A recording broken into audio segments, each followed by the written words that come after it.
இப்போ ட்ரெண்டிங்கா போயிட்டு இருக்க இந்த ஸ்மார்ட் வாட்சோட ஸ்பின்னிங் காயின் ட்ரிக் பத்தி தான் இந்த வீடியோல ஃபுல் ஃப்ளெஜா பார்க்க போறோம். வாங்க வீடியோக்குள்ள போலாம். ஸோ இப்போ இந்த ட்ரிக் ரொம்பவே ஃபேமஸா போயிட்டு இருக்கு. இதுக்கு உங்களுக்கு தேவை ஒரு ஸ்மார்ட் வாட்ச். கண்டிப்பா அந்த ஸ்மார்ட் வாட்ச்ல நான் சொல்ற ரெக்யர்மென்ட் கண்டிப்பா இருக்கணும். ஸோ அது என்னென்ன?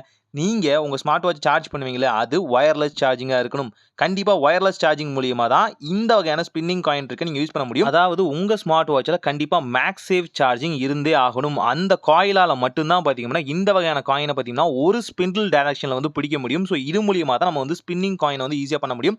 இதுக்கு உங்களுக்கு தேவை ஒரு ஸ்மாலர் காயின். ரொம்ப நியூவஸ்ட்டா வந்திருக்க ₹1 காயின் இருக்குல்ல, இத வந்து சூஸ் பண்ணிக்கோங்க. இதுல கரெக்ட்டா எட்ஜஸும் கிராப் ஆயிருக்கணும். ஸோ அந்த மாரி காயினா சூஸ் பண்ணீங்க. லிட்டரலி பிராண்ட் நியூன்னு வச்சுக்கோங்களேன். இது கூடவே ரீஃபில் பென்னோட அவுட்டர் பாடி இருக்கும் இல்லையா? ஸோ அதையுமே நீங்க எடுத்துக்கிற மாரி இருக்கும். உள்ள இருக்க ரீஃபில வந்து ரிமூவ் பண்ணிருங்க. இங்க இந்த பின் பாயிண்ட் இருக்குல்ல, இதுதான் நம்மளோட ஆசிலேஷனா வொர்க் ஆக போகுது. ஜஸ்ட் ஏர ப்ளோ பண்ணியே பார்த்தீங்கன்னா, நாம வந்து இந்த வகையான காயின வந்து ஸ்பின் பண்ண வைக்க போறோம். ஸோ இப்போ வந்து ஸ்மார்ட் வாட்ச் வந்து ஃபேஸ் பண்ண மாரி வச்சுக்கோங்க. இப்போ வந்து பாட்டம் பொசிஷன் டாப்ப வந்து நோக்கி இருக்கணும்.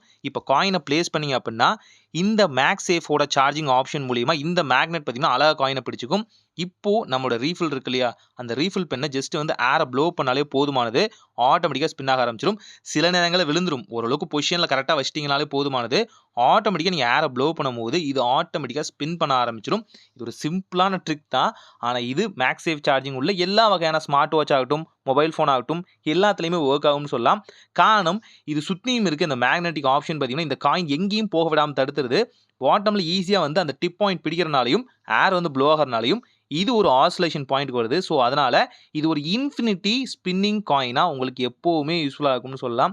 ஏர் ப்ளோ பண்ற மாரியான சின்ன சின்ன மிஷின்ஸ்லாம் இருந்துச்சுன்னா, ஆட்டோமேட்டிக்காவே இது வந்து ஸ்பின் ஆயிட்டே இருக்கும்னு சொல்லலாம். ஜஸ்ட் ட்ரை பண்ணி பாருங்க. இத வந்து மேக்ஸேஃப் சார்ஜர்லயும் உங்களால பண்ண முடியும். சார்ஜரோட சென்டர் பாயிண்ட்ல வந்து நீங்க காயின வந்து பிளேஸ் பண்ணிட்டு ஜஸ்ட் வந்து ப்ளோ பண்ணாலே போதுமானது. இந்த ஆட்டோமேட்டிக்கா ரொட்டேஷன்லயே இருக்கும். ஸோ ட்ரை பண்ணி பாருங்க. இப்ப இந்த வகையான விஷயம் வந்து ட்ரெண்டிங்கா போயிட்டு இருக்குன்னு சொல்லலாம். ஃபாரின்லாம் பயங்கரமான ட்ரெண்டிங்ல போயிட்டு இருக்கு. இந்தியால மோஸ்ட்லி பார்த்தீங்கன்னா, இதெல்லாம் யாரும் கண்டுக்கிறது இல்ல. ஸோ இது போல விஷயங்கள், இது போல ட்ரெண்டிங்கான விஷயம், கிரேசியான விஷயம்லாம் நீங்க பார்ப்பீங்க. யூனிக்யூவா ஒரு கன்டென்ட் எப்பயுமே மொபைல பத்தி போடாம, இது போல கிரேசியான கன்டென்ட்ட பார்க்கணும்னு நெனைச்சீங்க அப்படின்னா, நம்ம சேனல மறக்காம சப்ஸ்கிரைப் பண்ணிக்கோங்க. உங்க ஃபிரெண்ட்ஸ் அண்ட் ஃபேமிலிக்கும் ஷேர் பண்ணுங்க. ஒரு நல்ல மாற்றம் இனிதாய் நடக்கட்டும்.